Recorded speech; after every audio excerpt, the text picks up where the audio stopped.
O que é a verdadeira liberdade? Jiddu Krishnamurti foi um defensor de uma liberdade pessoal que não repousa na ideia de se libertar de algo, mas em reconhecer o fardo do passado e o peso de nosso próprio condicionamento. A verdadeira liberdade, ele argumenta, envolve uma consciência e até um senso de cuidado com nosso eu unificado, que contém elementos que amamos e detestamos, e tudo o que há entre esses extremos. A liberdade é um estado da mente. Não liberdade de algo, mas um senso de liberdade. Uma liberdade para duvidar e questionar tudo, tão intensa, ativa e vigorosa que descarta toda forma de dependência, escravidão, conformidade e aceitação. Tal liberdade implica estar completamente só. Mas pode a mente, criada em uma cultura tão dependente do ambiente e de suas próprias tendências, algum dia encontrar essa liberdade, que é completa solidão e na qual não há liderança, tradição, nem autoridade?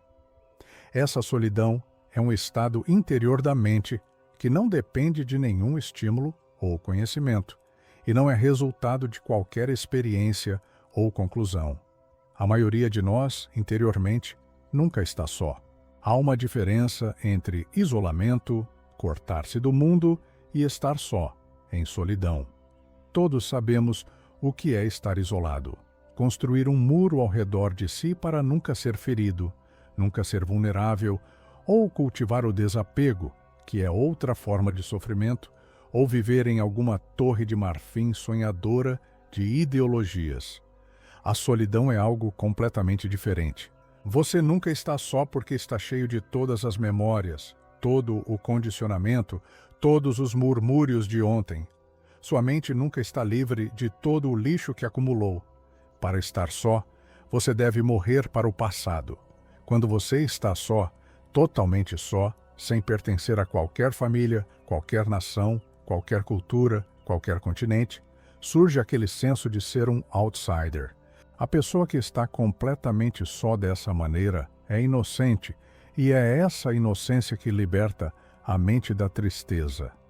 Carregamos conosco o fardo do que milhares de pessoas disseram e as memórias de todas as nossas desventuras. Abandonar tudo isso totalmente é estar só, e a mente que está só não é apenas inocente, mas jovem, não em tempo ou idade, mas jovem, inocente, viva em qualquer idade, e apenas uma mente assim pode ver aquilo que é verdade e aquilo que não pode ser medido por palavras. Nessa solidão, você começa a compreender a necessidade de viver consigo mesmo tal como você é, não como pensa que deveria ser ou como tem sido. Veja se consegue olhar para si sem qualquer tremor, qualquer falsa modéstia, qualquer medo, qualquer justificativa ou condenação. Apenas viver consigo como realmente é.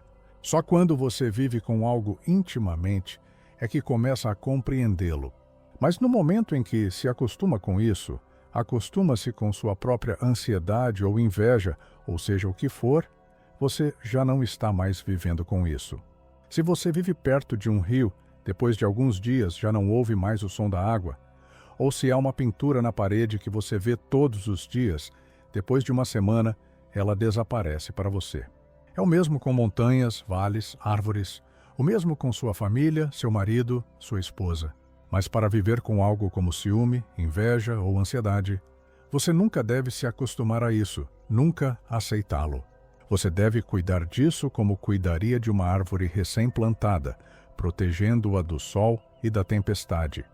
Você deve cuidar disso, não condená-lo nem justificá-lo. E então começa a amá-lo. Quando você cuida disso, está começando a amar. Não é que você ame ser invejoso ou ansioso, como tantas pessoas fazem, mas sim que você ama o ato de observar. Então, será que você e eu podemos viver com o que realmente somos, sabendo-nos apáticos, invejosos, medrosos, acreditando ter enorme afeição, quando não temos, magoando-nos facilmente, sentindo-nos facilmente lisonjeados e entediados? Podemos viver com tudo isso, nem aceitando, nem negando, apenas observando, sem nos tornarmos mórbidos, deprimidos ou eufóricos. Agora coloquemos outra pergunta a nós mesmos. Essa liberdade, essa solidão, esse entrar em contato com toda a estrutura do que somos, isso pode ser alcançado através do tempo? Ou seja, a liberdade é algo que se conquista gradualmente? Obviamente que não, porque no momento em que você introduz o tempo, passa a se escravizar cada vez mais. Você não pode tornar-se livre gradualmente. Não é uma questão de tempo. A próxima pergunta é: você pode tornar-se consciente dessa liberdade? Se você diz, estou livre, então não está. É como um homem dizer, estou feliz? No momento em que diz, estou feliz, está vivendo na memória de algo que já passou. A liberdade só pode surgir naturalmente, não por desejar, querer ou ansiar. E você não a encontrará criando uma imagem do que pensa que ela é. Para encontrá-la, a mente precisa aprender a olhar para a vida, que é um vasto movimento, sem a prisão do tempo, pois a liberdade está além do campo da consciência. Essa reflexão foi retirada da obra Freedom from the Known, de Jiddu Krishnamurti. Antes de encerrar, deixo uma pergunta que atravessa silenciosamente todo o ensinamento de Krishnamurti. O que você descobre sobre si quando tenta, por um único instante, viver exatamente como você é, sem fuga, sem justificativa, sem condenação? Se essa pergunta te tocou, compartilhe nos comentários o que surgiu aí dentro. Às vezes, aquilo que escrevemos revela coisas que nem percebíamos estar guardando. E agora eu me despeço com um convite simples.